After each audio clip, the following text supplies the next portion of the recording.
Hello everyone, welcome back. In today's video, I'm going to show you how to change the thumbnail of a project on Behance. So first of all, you need to come here on your Behance profile page. Over here, you need to choose that particular project of yours whose thumbnail you want to change.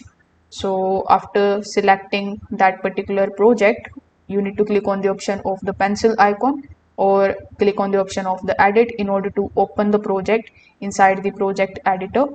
So over here, when you are inside the project editor, you just have to simply look for the option of edit cover image.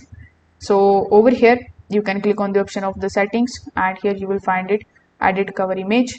Now over here, you can just simply use the crop option. You can also use this slider in order to crop it out. You can also move it something like this. And when you are done with the alignment, simply click on the option of crop. So this way, you will be able to change the thumbnail. Now click on the option of publish after providing and filling out all of these details, and you can also click on the option of update since it is your existing document. So that's how you can basically do it. If this video helped you out, make sure that you like this video and subscribe to the channel. Thanks for watching.